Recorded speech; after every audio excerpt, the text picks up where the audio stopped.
Future investment ഇനീഷ്യേറ്റീവിന്റെ 9ാം edition റിയാദിൽ പുരോഗമിച്ചുകൊണ്ടിരിക്കുകയാണ്. അതിന്റെ ആദ്യ എഡിഷൻ പ്രഖ്യാപിച്ചത് മുതൽ തന്നെ അതിലെ പ്രധാന അതിഥിയായും ഇന്ത്യൻ സാന്നിധ്യമായും ഉണ്ടായിരുന്നതാണ് മലയാളികളുടെ പ്രിയപ്പെട്ട ഇന്ത്യക്കാരുടെ പ്രിയപ്പെട്ട എം.എ. യൂസുഫ് അലി. അദ്ദേഹം ഇത്തവണയും FIAയുടെ ഭാഗമായി റിയാദിൽ എത്തിച്ചേർന്നിട്ടുണ്ട്. FIAയുടെ 9ാം എഡിഷനിലേക്ക് എത്തുകയാണ്. നിങ്ങളെ സംബന്ധിച്ച് പറയുകയാണെങ്കിൽ വലിയ സന്തോഷമുള്ളതാണ്. തുടക്കം മുതലുണ്ട്. എന്താണ് ഇത്തവണത്തെ ഒരു പ്രതീക്ഷകൾ എന്തൊക്കെയാണ്? ആദ്യത്തെ ഒന്നാമത്തെ FII ഫ്യൂച്ചർ ഇൻവെസ്റ്റ്മെൻറ്റ് ഇനീഷ്യേറ്റീവ് മുതൽ എല്ലാ FII കോൺഫറൻസുകളിലും ഞാൻ പങ്കെടുത്തു. ഓരോ കൊല്ലവും ആളുകൾ കൂടി വരുന്നു. ഹെഡ് ഓഫ് സ്റ്റേറ്റ്സ് ലോകത്തിലെമ്പാടുമുള്ള ഭരണാധികാരികൾ കൂടി വരുന്നു. ഇപ്പോൾ ആഫ്രിക്കയിൽ നിന്നും, ഫാർ ഈസ്റ്റിൽ നിന്നും, മിഡിൽ ഈസ്റ്റിൽ നിന്നും, ഓസ്ട്രേലിയയിൽ നിന്നും, അങ്ങനെ ലോകത്തിൻ്റെ പല ഭൂഖണ്ഡങ്ങളിൽ നിന്നാണ് ഇപ്പോൾ ഇവിടെ വന്നുകൊണ്ടിരിക്കുന്നത്. ഇവിടെ ചർച്ച ചെയ്യപ്പെടുന്നത് ഒന്ന് സൗദി ഇൻവെസ്റ്റ്മെൻറ്റ്, സൗദിയിൽ how we can invest in Saudi Arabia and what is the regulations ease of doing business they introduced in this country, Saudi Arabia, under the dynamic leadership of His Majesty and His Royal Highness Prince Mohammed bin Salman. ഒരുപാട് നിയമങ്ങൾ മാറ്റപ്പെട്ടിട്ടുണ്ട്. 100% licence issue തുടങ്ങി. എല്ലാ സെക്ടറുകളിലും അത് ഓപ്പണായി. ഫോറിനേഴ്സിന് സ്ഥലം മേടിക്കാനുള്ള സൗകര്യങ്ങൾ ഇവിടെ ചെയ്യുന്നു. അങ്ങനെ ഒരുപാട് ടൈം ടു ടൈം അവർ അപ്ഗ്രേഡ് ചെയ്തുകൊണ്ടിരിക്കുകയാണ്. ഒന്നത്. അതുകൂടാതെ ഇവിടെ നിന്നും ലോകത്ത് നിന്ന് വരുന്ന കച്ചവടക്കാർക്ക് ഏത് രാജ്യത്താണ് എളുപ്പമായി ഇൻവെസ്റ്റ് ചെയ്യാൻ സാധിക്കുന്നതും അവരുടെ ചെല്ലുന്നവർക്ക് അവർ കൊടുക്കുന്ന ഇൻസെൻറ്റീവ് എന്തൊക്കെയാണ്, ഫെസിലിറ്റീസ് എന്താണ്, അങ്ങനെയൊക്കെയാണ് ഇപ്പോൾ ചർച്ച ചെയ്തുകൊണ്ടിരിക്കുന്നത്. അതുകൊണ്ട് ഇക്കൊല്ലം വളരെ കൂടുതൽ ആളുകളുണ്ട്.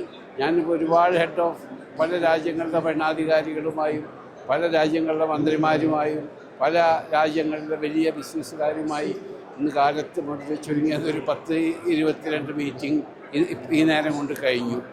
അപ്പോൾ നമുക്കും ഒരുപാട് കാര്യങ്ങൾ പഠിക്കാനുണ്ട്, ഒരുപാട് കാര്യം മനസ്സിലാക്കാനുണ്ട്. അതോടൊപ്പം നമ്മൾക്കും chance, especially food sector, retail sector, food processing sector, അങ്ങനെ കാരണം ഇന്ന് ലോകത്തിൽ തന്നെ ഫുഡ് ഹെൽത്ത് കോഷ്യസ് ആളുകൾക്ക് അപ്പോൾ സാധനങ്ങൾ പല രീതിയിലും പല രൂപത്തിലും ഇന്ന് പ്രൊഡ്യൂസ് ചെയ്തുകൊണ്ടിരിക്കുകയാണ്. അതൊക്കെ കണ്ട് മനസ്സിലാക്കാനുള്ള ഒരു സാഹചര്യം കൂടിയാണ്. മറ്റൊരു പ്രധാനപ്പെട്ട കാര്യം, ഇപ്പോൾ ഇത്തവണത്തെ ഒരു കോൺഫറൻസ് നടക്കുന്ന സമയത്ത് അന്താരാഷ്ട്ര മാധ്യമങ്ങൾ പറഞ്ഞ വളരെ പ്രധാനപ്പെട്ട കാര്യം, നിക്ഷേപിച്ച് കഴിഞ്ഞ നിക്ഷേപകരെ സംബന്ധിച്ചിടത്തോളം ഒരുപാട് ഹേർഡിൽസ് അവരുടെ മുമ്പിൽ, തടസ്സം അവരുടെ മുമ്പിലുണ്ട്.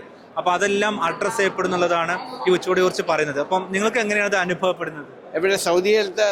അതെ, സൗദി അറേബ്യയിലുണ്ട്. സൗദി അറേബ്യ ഒരു വലിയ രാജ്യമാണ്. ഒരു ഇൻവെസ്റ്റർക്ക് ഏറ്റവും പറ്റിയ സാഹചര്യമാണ്. പിന്നെ ലോകത്തിൽ എവിടെ പോയാലും ചെറിയ ചെറിയ കാര്യങ്ങൾ പരിഹരിക്കപ്പെടേണ്ടതുണ്ട്. അത് പരിഹരിക്കുകയും ചെയ്യും. അത് അവർ മനസ്സിലാക്കിക്കൊണ്ട് പരിഹരിക്കും. മറ്റൊന്ന് വിഷൻ 2030യും ലുലുവുമാണ്. ഇപ്പോൾ കഴിഞ്ഞ ദിവസം നിക്ഷേപ മന്ത്രി പറഞ്ഞിരിക്കുന്നത് വിഷൻ 2030യുടെ ഭാഗമായിട്ടുള്ള 85% അവരുടെ പ്രഖ്യാപിത ലക്ഷ്യങ്ങൾ നേടിക്കഴിഞ്ഞു എന്നുള്ളതാണ്. അപ്പം ലുലുവും ഏതാണ്ട് അതേ വേഗത്തിൽ തന്നെയാണ് സൗദി അറേബ്യയിൽ പോകുന്നത്. എങ്ങനെയാണ് ഇത് രണ്ടിനും സമീപിക്കുന്നത്? ഞങ്ങൾ ബഹുമാനപ്പെട്ട his royal highness prince Mohammed bin Salman അവർ പ്രഖ്യാപിച്ചതാണ് 2030 വിഷൻ. അതിനോടനുബന്ധിച്ച് ഞങ്ങളും പോയി. ഞങ്ങൾ 82 എന്ന് ബഹുമാനപ്പെട്ട മന്ത്രി പറഞ്ഞത്, ഞങ്ങളും ഏതാണ്ട് 80-ലെത്തിയിട്ടുണ്ട്. ഏതുകൊണ്ട് 2030 മുമ്പ് ഞങ്ങൾ 100 ഷോപ്പാണ് അന്ന് ഞങ്ങൾ പ്രഖ്യാപിച്ചത്. അത് അത് 2030 ഇനി 205 കഴിഞ്ഞു. ഇനി 5 കൊല്ലമുണ്ട്. അത് സാധിക്കുമെന്ന് തന്നെ ഞങ്ങളുടെ ഉറച്ച വിശ്വാസം. അതിനുവേണ്ടി എല്ലാ സഹായങ്ങളും ഇവിടുത്തെ ഗവൺമെൻറ് ഞങ്ങൾക്ക് ചെയ്തു തരുന്നു. ഇപ്പോൾ കഴിഞ്ഞ ദിവസം വന്നൊരു സർവേ റിപ്പോർട്ടിൽ അലിക്തിസാദിയാണ് ആ സർവേ പുറത്തുവിട്ടത്. അതിൽ പറഞ്ഞത് വളരെ പ്രധാനപ്പെട്ട ഒരു കാര്യം, സൗദിയിലെ മുൻനിര ബ്രാൻഡുകളെ മാത്രമാണ് അവർ പരിശോധിച്ചത്. അപ്പോൾ അതിൽ പറഞ്ഞത് ക്വാളിറ്റിയുള്ള ഉൽപ്പന്നങ്ങൾ അതേസമയം ഏറ്റവും വിലക്കുറവിൽ കൊടുക്കാൻ സാധിക്കുന്നത് ലുലു എന്ന ബ്രാൻഡിനാണ് എന്നുള്ളതാണ്.